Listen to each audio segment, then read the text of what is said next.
welcome to another Keelhauled podcast. I'm your host, Captain Logan, and we've got a lot of Sea of Thieves news to cover today, so tie yourselves to the mast and hold fast. Ahoy there, pirates. I hope you had yourselves a good week and a good weekend. I know I did.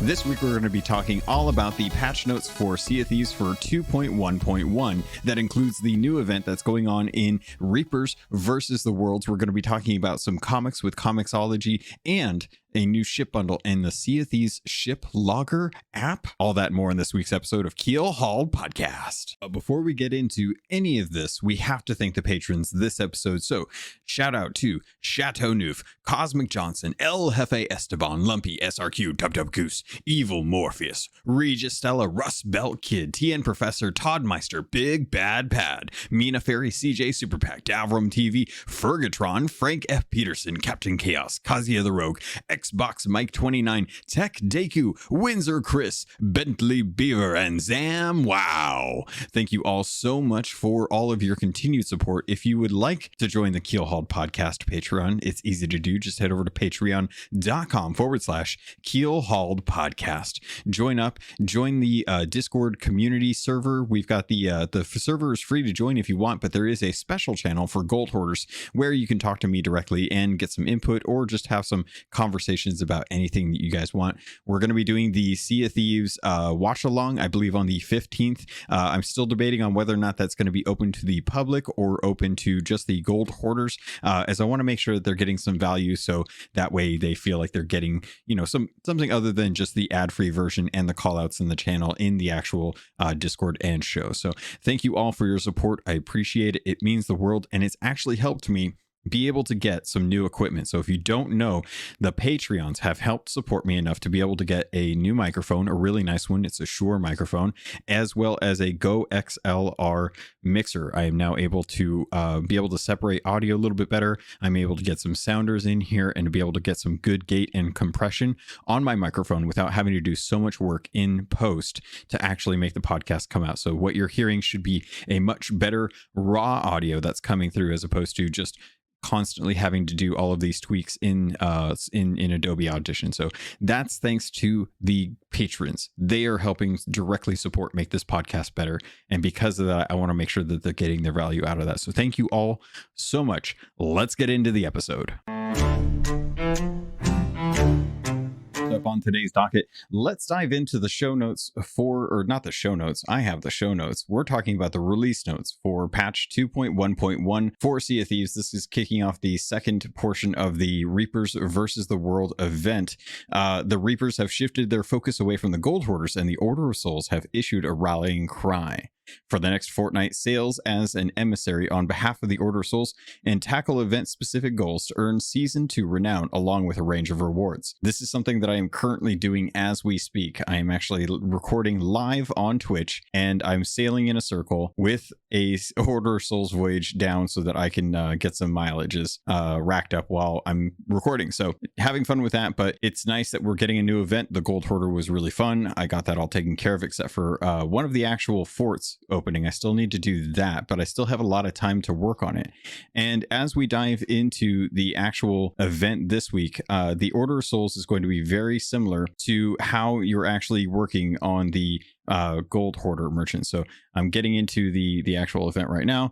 First off, hand in bounty skulls for the Order of Souls while flying the Order of Souls emissary flag. That's 5 skulls that you need to turn in. You also need to make sure that you reach rank 5 in the Order of Souls emissary. That's grade 5. You also need to make sure that you are wearing the Order of Souls emissary company costume while you're actually an emissary. So make sure you do that as well. Should be pretty easy to do on one thing. Make sure you're sailing under a Order of Souls voyage for 10 nautical miles. That's what I'm working on right now. And make sure that you just turn in enough gold to get 20,000 gold for the Order of Souls. The last thing is defeat Flameheart's fleet and his flagship, the Burning Blade. So this is one of those instances where everyone was talking about how they hate Flameheart. I did a poll recently on whether or not people disliked not having crabs in the world, mermaids popping at the wrong time or in the wrong place, or Flameheart, and everyone almost unanimously agreed that Flameheart was the worst. So unfortunately, you're going to have to go deal with Flameheart this week, or at least for the next 44 days to be able to do the Order of Souls section of that.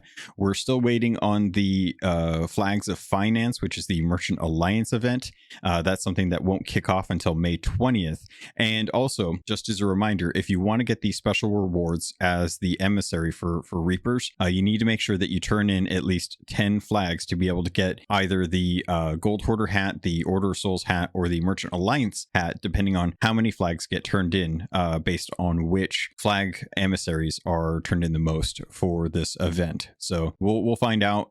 You just need to make sure that you turn in at least 10 flags per the Reaper's emissary. I've gotten 3 in right now out of my 10. Haven't really had a whole lot of time to play, unfortunately. I really wish that I did, unfortunately. But the rewards for that this time are actually kicking open. So if you did pretty much everything in the last event with the Gold Hoarders, this week you're going to, or this event, you'll actually be able to get the Order of Souls Spyglass. You won't be able to get the Merchant Alliance until you actually wait until the 20th of May. And then once that's open, then you'll be able to get the Merchant Alliance Compass. And then the last event will kick open and you'll be able to get all 18 done. If you get all 18 done, that's when you'll actually get the Emissary of Excellence title. Next up, I wanted to talk about the actual emissary rewards. The ledgers have been reset and they're going to be going for another 22 days. And with that, I wanted to talk about how the actual emissary system is going to work. So if you have been playing the game and you were taking part of the emissary quests and getting in the top 25% for the ledger rewards, then chances are you probably already have the available rewards, the sales for the different emissaries. Now, the way the system is going to work is there are new actual emissary rewards available. And as long as you are getting in the top 25% for each period, then you'll earn the best rewards. Subsequently, if you earn the next tier down, then you'll get those rewards, and then the rewards below that, and then the last tier has 0 rewards for it. Once the ledger is complete, you'll earn those rewards, the ledger will reset, and new rewards will actually become available afterwards. And these are stacking. So say you didn't get in the top 25% for Reapers this ledger period, then next ledger period, you will then earn the opportunity to earn the rewards that you missed out on the last ledger time frame. The way it works is that it stacks kind of the way that Insiders works. In Insiders, if you're playing the game every week, you earn your hour, then you work your way forward through the progression to earn the rewards. And as long as you're on top of it, you'll continuously unlock the new cosmetics that are in there every 3 weeks or every 4 weeks. Similarly with the emissaries, if you were earning the top 25% in each of the emissaries, you'll constantly be getting the best rewards each time that the emissaries reset. If not, then you always have the next period to work on those cosmetics that you missed. So right now, the current available rewards are the hulls for the Reaper's hideout, or for the Reaper's emissary. I would imagine that with the emissary for Reapers, next month will be the figurehead, and so on and so forth. So if you get into the top 25% this ledger period, then you'll get the hull.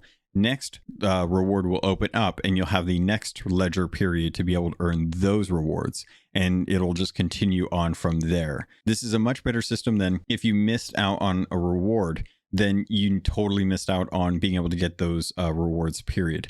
This way, if you miss a month or you don't quite get it and don't get the reward that you want, then you can always get the next rewards in the next period, or those rewards in the next period. You'll just be behind a week.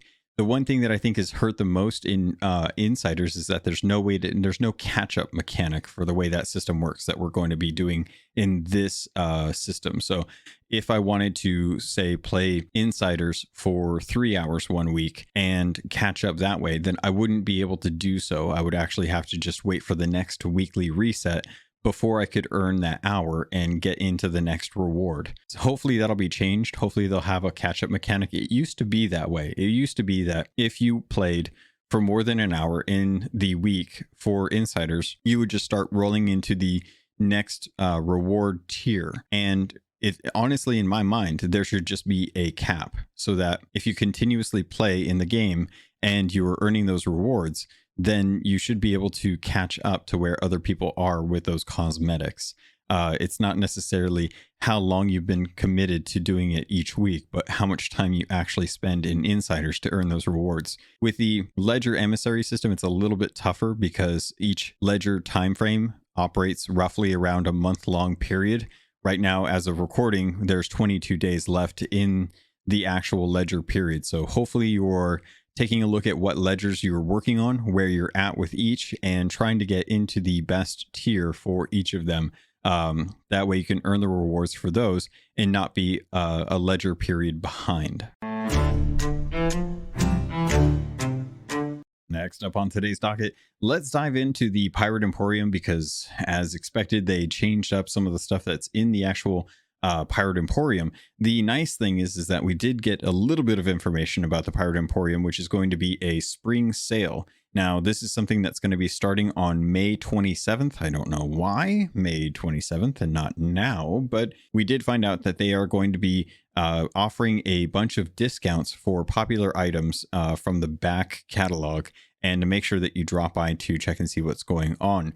The other thing that they did is that they offered a new bundle called the Wind and Weapon Pose Bundle. This is something that's going to be available through Xbox, Microsoft, and Steam stores.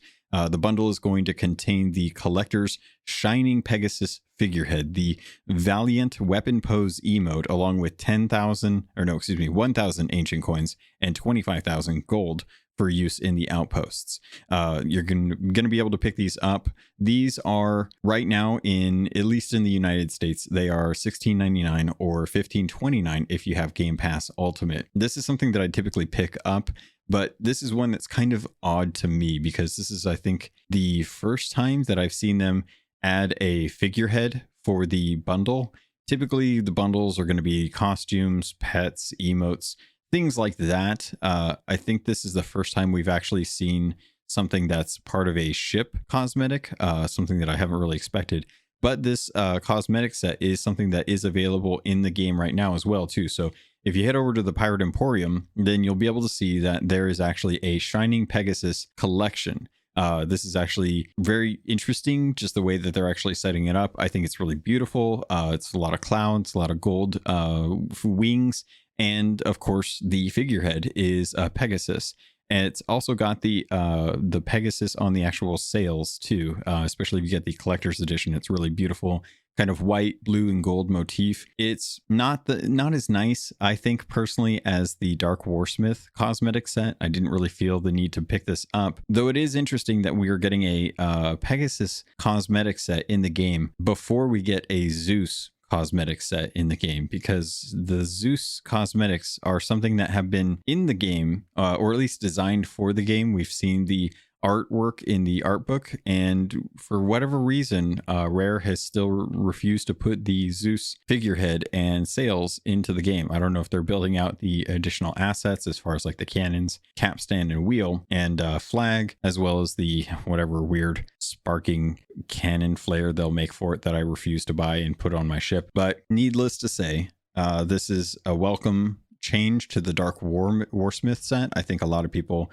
who aren't into that dark aesthetic, like things a little bit lighter, will be looking forward to having this Pegasus set. We've already had a unicorn figurehead thanks to Jeff Bezos through Amazon Twitch Prime, yeah, I think it was Prime that we got it. Actually, I'm blanking now. We got the purple monkey, and I think we got the Pegasus figurehead thanks to Twitch, which is owned by Amazon, and thanks Jeff Bezos. So yeah, those are kind of what you can expect from there. There is a free dodgy deal emote available in the Pirate Emporium as well. Make sure you're heading over there and grab that just for the sake of getting free emotes, because why not? And of course, they've got a Valiant weapon pose, which is just some different weapon poses for like your pistol. Actually, one of the flintlock ones is very Bond-esque. Reminds me very much of the Roger Moore kind of PP7 to the camera through the barrel. If you know what I'm talking about, you know what I'm talking about. But yeah, very much like that. We'll have to see if they continue down this track. I'm pretty sure a lot of these weapon emotes are some of the more popular ones. They haven't really moved back into the kind of action emotes. Outside of I think the barrel emote was the last action-y kind of one that we got. A lot of people seem to be picking up the weapon emotes for poses and things like that. So glad to see it. Moving on from the Emporium, let's talk about Outpost Cosmetics. The topic of discussion, as always, something people want to understand better. What are they going to be able to get in the game without having to actually spend real money on it? This week, we've, well, I keep saying week. I don't know if it's going to be a week. I think it's going to be month, I guess, at this point. May 20th is when the emissary stuff starts for the Merchant Alliance, but then again the ledger ends in 22 days, so I'm still kind of confused on the timing of how things are going to unfold. Like, is the Emporium going to change when we get the reset for the ledgers, or when the next event portion goes live? They haven't really said, and it's kind of confusing on that. So going back to the Outpost Cosmetics, we got three different sets that came in, and a change to the actual archive, which I'm very happy about. The first set that came in was the Azure Ocean Crawler set. These are really beautiful, bright blue, vibrant ocean crawler sets. I actually really like them. I just don't think I'll actually wear them. The Outpost shipwrights, along with the clothing, equipment, and weapon shots, now offer the Azure Ocean Crawler set for purchase for gold. The players must be able to obtain the Hunter of Trophy Fish commendation to be able to unlock this set.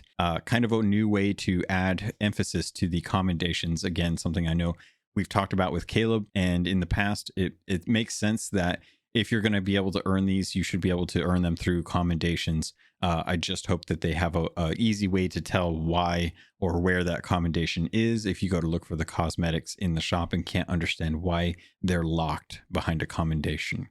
The next set that I wanted to talk on is the Blackcoat Executive Admiral set. This Outpost set is now in stock, and it's available for purchase with gold. A little bit more than the Azure Ocean Crawler set. The Azure Ocean Crawler set is actually alongside the standard cost of cosmetics. The Blackcoat Executive Admiral set, a little more expensive for gold, but not like Dark Adventurer expensive. Though that set actually I've got on right now. Actually really enjoyed this cosmetic set. I think it's a beautiful addition to the Admiral set. The Admiral set's probably one of my favorite Admiral sets in the game, but having a black and gold version of that really does kind of lend itself well to the Pirate Legend hook and peg leg. I just really love how it kind of gives you something. It's not all black, but the accents on it aren't so bright that it seems kind of out of place. Really appreciate that. So that's kind of what I'm rocking, with a little bit of mixed in elements here and there to add some flavor to it. The last thing that I wanted to bring up was the Whaling Barnacle instruments. These are available at the outposts. You can pick these up at the equipment vendor. Surprisingly, they're being sold for doubloons, not something that's mentioned in the patch notes, but the doubloon cost for them is actually really cheap. So you're talking like 5-10 per item. I think the most is 15. I can't remember because I picked them up pretty easily. Didn't really even think about it. I would imagine that 1 or 2 Reaper's chests will be enough to be able to pick up the instruments for the Whaling Barnacle set. Again, another set that looks really good. I actually really like it. Think it looks great.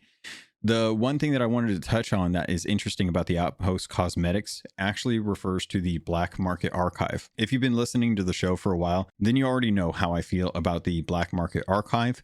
I appreciated the fact that a lot of these cosmetics are things that came in with different events, or that these were recolors that Rare wanted to showcase when they came out in the game. The problem with that is when you are out of that event, where do you stick them? Because you want people to be able to find them. Well, the Black Market Archive was a way to kind of compensate for Rare backing down on not wanting to remove them from the game, because when they originally said that they were putting these in the game, they said that the black market was going to showcase cosmetics that were going to come in and out of season, and you wanted to pick them up, and if you didn't, then you would have to wait for when they came back into the black market. Well, they backed down on that and just decided to put everything into an archive at higher costs as a way to try and mitigate the amount of gold that people were earning at the time. The problem was that people just ended up buying all of it at once and didn't think much about the black market archive unless you weren't here originally when those cosmetics were put into the game. So my problem with this is that now you have an ever increasing amount of cosmetics in a place that doesn't make sense for cosmetics with Lorena and Duke. Now that Duke's gone, he isn't running the black market. it didn't make sense to have Lorena continuously hold on to these black market archive items because of familiarity with where you would normally find them. So that has been abolished. It has been retired and no longer with Lorena. This has caused a little bit of confusion amongst people, but if you're looking for these cosmetics, just head over to the appropriate shopkeeper where you would normally go to buy any other cosmetic in the game. You'll find them there, and I can't thank Rare enough for correcting walking back on an issue that was originally designed to try and create a bit of FOMO with cosmetics to push people to use their gold to spend it. They didn't want to punish people for missing out on stuff, which I appreciated, but it became a problem. They fixed it, and I'm very much happier for it, honestly, at this point. There's a couple new updates that I wanted to jump into. New forts of fortune are now available. Originally, there was only a few forts that would actually spawn the Fort of Fortunes. The new ones now are the Sharkfin Camp, Sailor's Knot Stronghold, Lost Gold Fort, and Kraken Watchtower. All of those are now available to become forts of fortune, similar to how they originally didn't have all of the forts active back in the day. Back in the day, when we just had the regular skull forts, you could only get them at Keelhauled Fort, Skull Keep, and I think it was Skull Keep. I can never remember what the top one is called next to Galleon's Grave. For what, Sharkfin Camp, I think. No, is that Sharkfin Camp? That can't be Sharkfin Camp. I can't remember. It's been forever. Actually, I know what I can do. I can actually check and see because the game's running, so I can just run over there and actually see what the fort is. But it was Keelhauled Fort, it was Crow's Nest Outpost, and it was Sharkfin Camp, which were the ones that were the original ones. Now with the way things are, Sharkfin Camp is now part of the new forts that can be the Fort of Fortune. Originally, it was just a few of them. You couldn't get access to all of them, but now it's actually possible. And I'm getting totally distracted because as I looked on the map on my server, there's a Reaper's chest that's chilling out at Daggertooth Outpost, and I'm going to put a little mark on that on the map and keep an eye on that, see if that disappears or if somebody actually goes and turns it in.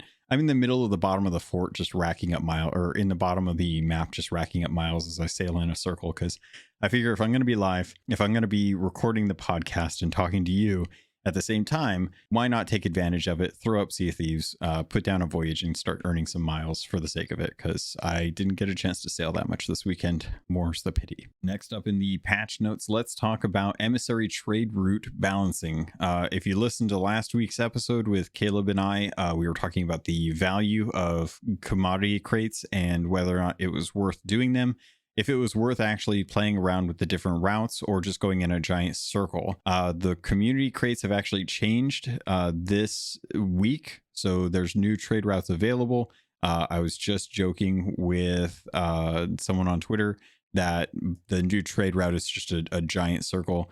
Scullieth on Twitter actually put out a really nice kind of Merfolk's Lullaby, which is the part of the merfolkslullaby.com/map/trade-routes. If you want to go over there, I'll actually put a link to this in the show notes if you want to check it out. But it shows all of the trade routes for high value surplus and sought after items in the game. This is just kind of a nice way to help people know what's in demand at which outpost. Again, if you're going to be committing to the commodities, then just go in a big circle like Caleb said. It probably makes the most sense. But that being said, let's talk about how the cost and surplus has actually been reduced. Based on my experience so far, the commodities have been extremely neutered. When they were out in the game, it was very lucrative to actually get these. It was really nice. They did a balance run on it and reduced the value of them. They've since done another balancing of them and have kind of nerfed it into the ground. It's still a good way to get ranking if you're trying to get your grade up. It's kind of a bummer that they did this before the actual merchant portion of the Reapers versus the World event going on right now. Kind of a bummer, but I can't really blame them, as I can see this being abused for the people that have a lot of time to be able to work on this. It would really kind of take precedent over doing anything else in the game, especially with like the Fort of Fortune up and stuff. So they did put into the show notes that each outpost now offers a wider range of surplus stock for purchase. the cost of purchasing commodity crates has been reduced along with the reward when sold. So they basically offered more things at a surplus and reduced the cost to kind of balance out basically how easy it is just to get like one or two things that are really high value and then turning those in efficiently. Crates in surplus at an Outpost will now sell at a lower price than regular crates. So now it actually makes sense to see like what's a surplus. Resource and commodity crate limits. This is, I'm going to have to see how this actually goes, but it seems like they're addressing the fact that even the 2.5 to 3 days that it took for the time to be able to buy a resource crate and commodity crates in the game, that's now changed. It is now every 5 in-game days. So 1 day is 24 minutes, 5 days, you're looking at what, 2.5 hours, I think is what it is. So we'll see how that goes. Hopefully it's not bad. The actual patch notes say the crew limit on purchasing resource or commodity crates has changed. Crews can now only purchase one of each crate from any given outpost during every 5 in-game days. There's a little bit of note here that's just talking, I'm not quite sure. This is a little side note, but Steam invite notifications should be able to be displayed or disabled on-screen notifications when receiving Steam invites from players. Nice, that's awesome. Just glad that they're working on that. Fixed issues. This was some of the things that people have found. Resource crates crews with an active Merchant Alliance voyage or message in a bottle requiring the collection of animal crates are now able to be collected are now able to collect purchased resource and commodity crates from the Merchant Alliance representatives. I guess if they had a message in a bottle that had you go out and get an animal crate from a Merchant Alliance and you bought a commodity or resource crate, you weren't able to actually purchase those. That's something that they say has now been fixed. Make sure that you're checking that. The prompt to receive a purchased commodity or storage crate should now appear for all crew members. If a player purchases a crate and then leaves the game, the other crew members will no longer be able to retrieve the crate, which is interesting. I guess that's a way to kind of prevent people from cheating the system and causing the lockout. Trying to sell a resource crate back to the merchant representative they were purchased from now displays a message explaining they cannot be sold here. The emissary trade routes. Crates of unclassified gemstones should now show the correct text on pickup prompt in the merchant inventory, which is nice. The crates of ungraded tea should now show the correct text on the pickup prompt and in the merchant inventory. Other than that, it looks like a lot of this is going on. There was some, known issues. Ranged and melee hit weapon detection in areas of intense action. Players may find themselves firing shots and landing strikes that do not cause damage. I saw a video, thanks to Caleb the other day, where it was a video from the fastest Alliance server takedown. And the gentleman, about 9 minutes into the video, was throwing blender bombs on someone and the person was eating and surviving through it. It definitely seemed like this is a situation where they were on an old server and the hit registration detection doesn't seem to always work that well on long holding servers. I just expect the longer a server is up, the more degradation and stability there is on that server, which is generally why I don't like the idea of Alliance servers constantly holding servers for the sake of just having a full Alliance. But I like to keep the servers fresh and kind of dipping out of them if you need to let the server die, let it move, let it close out and go onto a new server where it's less unstable. Ahoy there, pirates. This is the ad for this episode, and I did want to let you know if you wanted to avoid these and just get a regular filler, you can head over to the Patreon. There's a special feed just for patrons that get the ad-free version. If you want to keep listening, though, I can't say I blame you, because this week I want to let you know about Loot Crate and getting 15% off of most crates and crate subscriptions when you use the link and code RobotsRadio in the show notes. Also, you can head over to audiobooks.com, get your first 3 audiobooks for free, and that can include any free 2 VIP books, or use the affiliate link for Green Man Gaming. If you're a PC gamer or you'd like to save money on games, it's one of the benefits of being a PC gamer. Head over to Green Man Gaming. You can get codes for Steam, Epic, any of the different stores that they have deals going on. They have deals going on all the time, and if you plan on buying there, please consider using our affiliate link. All of that goes straight to me through the network. Thank you all so much for everything that you do to support this podcast. It means the world to me, and I continue to try and improve the quality and the content for you.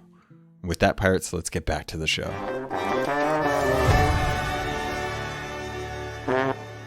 Next up on today's docket, let's dive into Sea of Thieves Origins Champion of Souls Part 2. I just got done reading through the comic on the stream. I really loved how Pendragon's story is actually kind of progressing through the comics. It's something where I think I had always kind of wondered where his story was going to go and if we'd ever kind of find out more about it. Having that in game is tough to convey well. I think the comics are actually a really nice way to kind of dive into that story without relegating too much development time to his story in game. If it were up to me, I would love to have all of the story in game, but I can understand how hard that can be trying to tell that kind of a story in a live world in Sea of Thieves and not have it come by as you just kind of sailing from place to place to place. Kind of like the tall tale that we got when we did actually kind of sail around to find out Pendragon kind of going around and doing things on his own. If you head over to comiXology.com, you'll be able to search for Sea of Thieves Origins Champion of Souls. You'll be able to find this. Currently, it is available for free, so you should be able to pick it up no problem. Reading through it, it was kind of cool because it actually takes you from the point of Pendragon moving into the Sea of Thieves and cutting down skeletons, but it actually has you start off meeting who I actually think is Pendragon's romantic interest, which is Olivia, Madame Olivia in this case. So it's kind of nice to see that, you know, he still has interest in a family, ideas like that, but it really does come down to him just constantly being driven by his desire for adventure. He ends up becoming the Champion of Souls and receiving the Sword of Souls. And along his along his adventures, he gets sent out to Keelhauled Fort, where he actually ends up going down into the caverns that are apparently below Keelhauled Fort, something I didn't ever see or find, to hunt down a captain called Eel Eden. Which, as I was reading through this, I had the idea that it would have been really cool if it was actually my captain as captain of Keelhauled, but I guess that's, you know, I'm pushing it there, aren't I? And in that case, so I'm gonna admit that maybe a little too hubris on that front, but he dies and he actually goes to the Ferry of the Damned, where he meets with the ferryman, and they have a bit of a discussion. The discussion actually revolves around the fact that the ferryman is helping take care of all the souls that reach him, but he admittedly tells Pendragon that there are souls that are outside of his aid. And Pendragon is actually one of the few people who can actually get those souls to the ferry. And that's kind of when Pendragon realizes that cutting down skeletons is just part of his role. He actually has to go out and free souls that have been trapped in Sea of Thieves as a result of battles and locked away or been lost and not been able to find their way to the ferry. So the fact that now Pendragon has kind of an altruistic desire beyond just ridding the world of damned skeletons or cursed skeletons is kind of refreshing and kind of gives him the sense of drive that he needed beyond just going out and hunting down skeletons. Because of this, he finds out from Madame Olivia that he's kind of a one-man crew here, and if he falls in battle, there's no one really to pick up the mantle and continue on as the Champion of Souls. So he meets up with Madame Olivia in the tavern, and she actually has sent out letters to different crew members to have them meet up with Pendragon at the tavern. He doesn't really understand like why they're meeting, but it becomes pretty evident early on that he runs into Anna Cavendish, who is the daughter of the Captain Cavendish that was dispatched in the first comic by Pendragon. and actually obtained the Black Witch by that means. So the father-daughter dynamic, that loop has now been closed, and she is now with Pendragon. Sadly, however, in this comic, it becomes clear that Pendragon and his crew now have to go hunt down Grey Morrow. And Grey Morrow is a skeleton lord that we've dealt with in the past. There's some tall tales revolving around him, but he's actually the one that ends up beaching the Black Witch on Shipwreck Bay. Their battle ensues, and Grey Morrow actually uses one of his abilities where he slams the two chests together, but it is so powerful, it ends up causing a huge wake in the ocean, forcing the Black Witch to beach on the Shipwreck Bay island. And as such, Grey Morrow kind of sails over to the Black Witch, where Pendragon and his crew are now pinned down by the wreckage of the Black Witch, at which point becomes clear that that is where he dies. I'm assuming that that's also where Pendragon is trapped in his soul in the painting of Pendragon in the captain's cabin. And it isn't until Stitcher Jim finds out about being able to release souls that we actually find out that Pendragon is released, because Stitcher Jim is trying to get Pendragon to free the soul of Flameheart, whose soul was trapped in his corpse over in the Devil's Roar. It's kind of crazy to finally get a little bit of understanding of why the Black Witch was actually beached on Shipwreck Bay. It was something that was always just kind of a weird Easter egg for past games that Rare has made, and they've actually taken the opportunity to, I don't want to say it's retconning, because you're not really kind of changing anything in the past, but you are giving more purpose, more canon to the story behind the Black Witch at Shipwreck Bay. And I think it's really cool. I think they did a really good job with it. Again, the comic's available on Comixology. It's free. Just add it to your cart, download it, read through it, make sure you're picking up the other ones as well. And I'm looking forward to when we actually move into the next issue of this. I don't know when we'll get that. The first issue was released on the anniversary back on March 12th. It is now in middle of May, so we might hopefully get the next one by July. And if that's the case, I'm hoping that the issue that we do get from or in July actually touches upon Grey Morrow subsequently killing the crew of the Black Witch and trapping their souls in the Chest of Rage. I'd be interested to find out if it was actually Grey Morrow that trapped their souls, or the crewmate souls, in the Chest of Rage, or if that happened some other way. But it's or no, actually I'm trying to remember.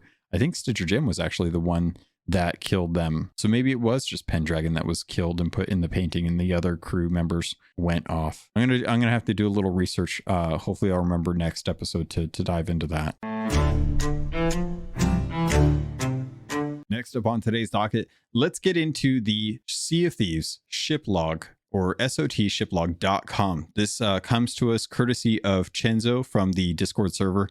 He has actually built an app for your phone or a web or actually, no, I guess it is just the app. But anyway, there is now an app that allows you to log your Sea of Thieves adventures. If you're wondering why this came about, it came down to a lot of the analytics that we tend to get from Rare when they put out their information about how many ships you've sunk, how many chests you've turned in, how many miles you've sailed. All of those things are really fun to see. And for whatever reason, it always feels like some of the information doesn't quite line up with what you've been tracking in the game when you actually do it. So Chenzo wanted to take that challenge and see if he could develop an app that you could use that actually gave you access to tools to actually record all of that information. So on SoTShipLog.com, if you head over there, you'll see the information about how to get the Sea of Thieves log app. And the little blurb here says the Sea of Thieves ShipLog is a web app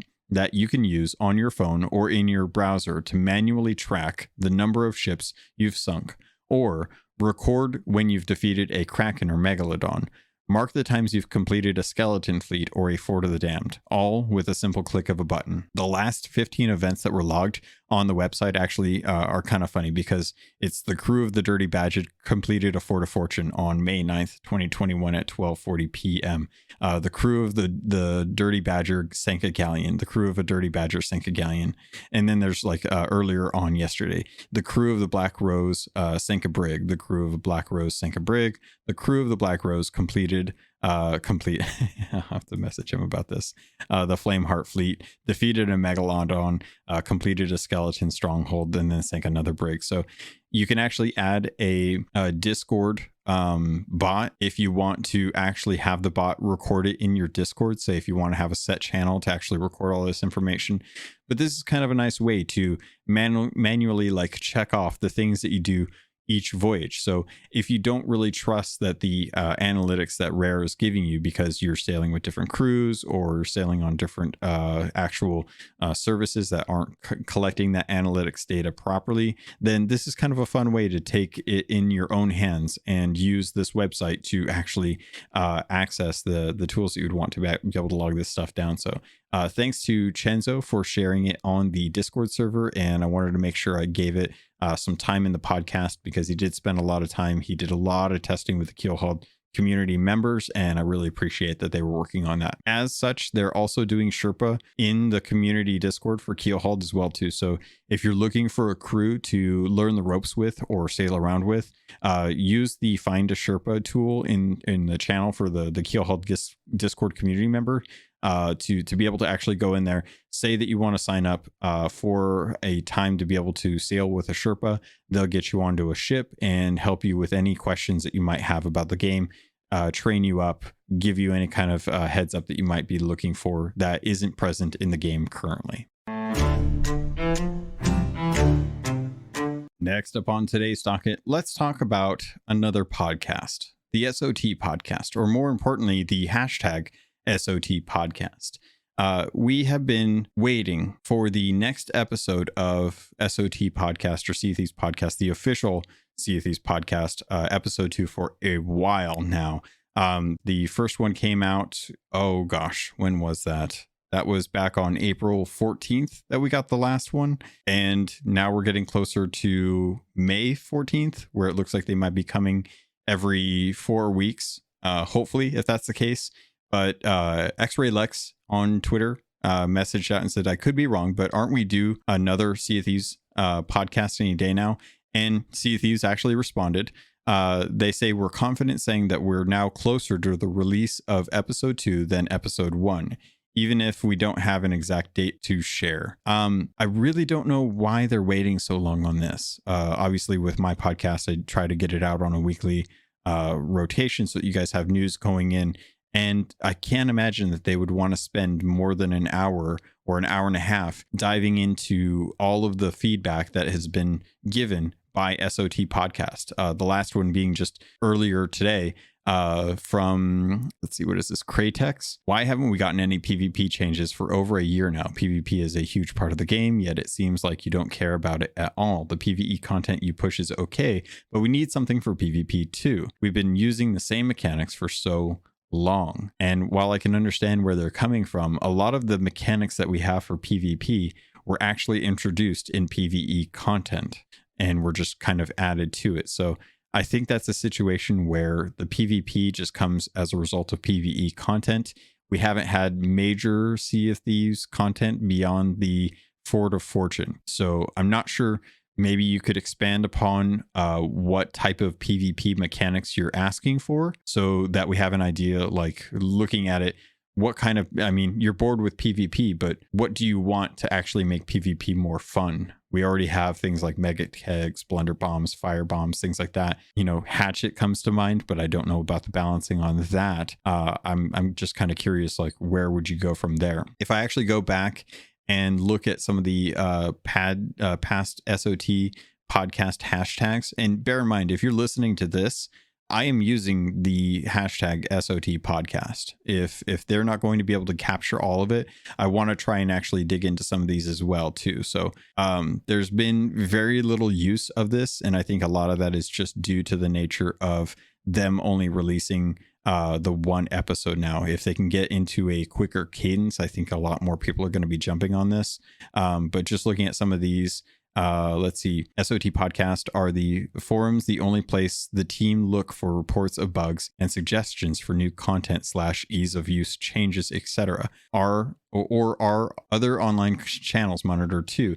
Best way to at least let a team member hear your idea, even if they end up not liking it. Chorus of Oddities, who came in with that one. I can tell you right now for sure that they listen to podcasts, they listen to streamers, they look at Twitter, Instagram, TikTok, Facebook, every single medium that they are present on. They check and send those ideas as well as feedback and bug reports too. If it's specifically a bug, I would definitely recommend, if you're on Twitter, adding the SoT support handle to be able to fill out the form to actually report the issue that you're running into. So I'm hoping, it feels like we're getting close to the next episode. I would guess that we're going to be getting it this month. I don't know exactly when this month, but I would imagine that at some point during the next couple weeks, we'll probably hear something from them in regards to this. All right. And before we finish up the episode here, I did want to remind you all about the Twitch drops that are still going on as of recording this. Today is May 10th. We are now on the 4th Twitch drop that is available. This is the Gilded Phoenix belt. Hopefully you've been watching Sea of Thieves streamers, the partners, to get your gilded jacket, your Phoenix boots, your drum show off emote, and of course, as of this recording, the Phoenix belt. And then tomorrow will be the Phoenix eye patch. As we know, there should be another set of these coming in the future, and that you guys will hopefully be able to stay on top of the daily check-ins to make sure that you're getting all of your Gilded Phoenix cosmetics. The other thing that I wanted to remind you about is the Prime Gaming. If you are an Amazon Prime member, you can get access to the Prime Gaming rewards. I believe this week is the Ruby Splashtail wheel, which is from the Emporium. It's really hideous. I don't know why people would want to actually use this, but it's something that you can get if you want it. If you want a free cosmetic and you don't want to have to pay for it, you can totally head over to Prime Gaming. Let's see, what is the website for this? Let's see if I can find the website. I can't find the website. I'm an idiot. But on May 3rd, we got the Ruby Splashtail wheel pack. The Nightwolf hull was available earlier. The next Prime Gaming reward starts up on May 17th. So keep an eye on that website for that. And then there's one more on May 31st as well too. So there's two more, not including the Ruby Splashtail wheel, that you can pick up through Twitch Prime Gaming. So make sure you're getting these free cosmetics. You may not have these, you may not want to buy them, you may not actually want them at all, but still go and actually claim them, because there's nothing worse than missing out on free stuff at this point, especially if they're just going to be taking it out of Jeff Bezos's pocket and giving it to you. Just make sure you do it. Okay. All right, Pirates, that's going to do it for this episode of Keelhauled. I did have one review that I grabbed off of Chartable. Did want to thank Tonka Dump Truck via the Apple Podcasts back on the 13th of April, which I don't believe I actually got to. So I just want to thank you. If I did get to you, thank you again. But they came in with a 5-star review, says, thank you so much for taking the time to create an original podcast for such a great game. It's inspiring. Tonka Dump Truck, thank you for playing the game and supporting it as always and listening to the podcast. I'm glad that I was able to help put out content for you to keep you guys entertained while you enjoy the game. I had a lot of good feedback from the last episode with Caleb. Even though this episode, that episode was 4 hours long, a lot of you reached out and said that you really enjoyed the conversation between us. He and I really just have a good time playing. I haven't gotten a chance to actually talk to him in the last couple of days that well, but I'm sure that at some point he and I will actually get a chance to sail again. And whenever there's a new event that comes out, I'm sure that he will actually have some thoughts on it and we'll be able to jump on to talk about that as well. I know that for sure, as soon as that episode came out last week, he was really upset because some of the things that we had actually talked about in that episode got totally changed on that Thursday. So he was even talking about how the Azure Ocean Crawler cosmetics are now comparable to the normal Ocean Crawler ones. And the same with the Blackcoat Executive Admiral set. So it's just really funny. how it seems like the things that we talk about in this podcast end up getting fixed right after we record, which, to be perfectly honest, compared to other podcasts where they will completely do an entire episode, and the next day the company that they are covering content for will actually put out a post totally giving a ton of information, and they totally miss out on all of that news and have to sit for an entire week to actually cover that news, or they have to go back and actually sit through and re-record an entire episode just to be able to get that news out for people that week. And I hand it to anyone that does that. I can't imagine how painful that must be to have to constantly be on the edge of your seat, refreshing news pages to make sure that while you're recording, you are not missing out on breaking news. One of the benefits of doing stuff on Sunday is that I can definitely tell you nothing major happens on Sundays. Stuff will happen on Mondays, maybe Tuesdays, but usually it's not too big and usually not something that you're unaware of going into it. Not always correct, but at least when it does happen, it's not too bad. But Pirates, that's going to do it for this episode. Thank you to everyone that showed up for the live stream and dropped in to say hello. I really appreciate you. D-Shaven, TV Beef Child, Scrams, thank you all so much for just kind of dropping in saying hi. You didn't have to, but I appreciated it. And anyone that's listening to this, thank you all so much for jumping in. If you have any questions, comments, concerns, you can always reach me on Twitter at CAPT_LOGUN. You can always email me at CAPTLOGUN and let me know what you thought.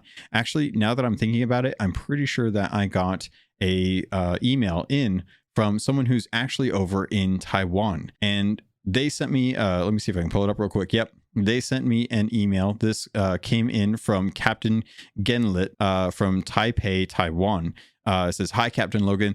Thought you might like to know that you were met in Taiwan this morning on Barnacle K and dispatched with great haste on insiders. Took a quick screenshot on my phone and will discreetly send this to you. Possible code of conduct violations be damned. Thank you for all you do on the podcast. I'm a regular listener. Best regards." So I really love this. Unfortunately, because of insiders, I can't post the photo, but I did appreciate the fact that that I was able to be found in there. I even had a couple of people reach out on Twitter recently and in the Discord sharing their photos of me. Again, if you share a photo with me somewhere, doesn't matter where, but if you send me a photo of you killing my captain, I will do my best to shout it out on the podcast, or at least get it put up on Twitter so that other people can see you killing my skeleton. I love when you guys do it. I think it's hilarious that you're killing my skeleton for gold. And if I can get you closer to cosmetics that you like, it means the world to me. So thank you all so much for that. And Pirates, with that, I love you, and I look forward to sailing with you on the Sea of Thieves.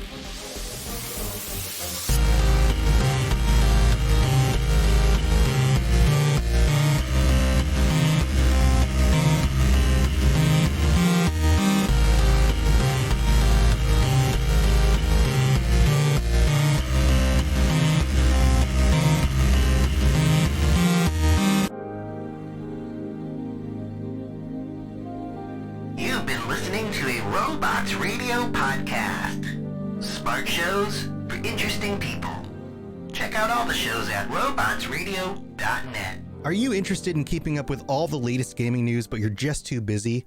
Well, I've got the podcast for you. The Robots Radio Show is a daily gaming news show where I bring you in a quick format all the top news about video games, nerd culture, and even the best deals. You can find the Robots Radio Show on Spotify and Apple and all the different podcatchers, and you can join me live, twitch.tv/robotsradio at around noon Eastern every day. Come talk about game stuff with me. Again, that's the Robots Radio Show.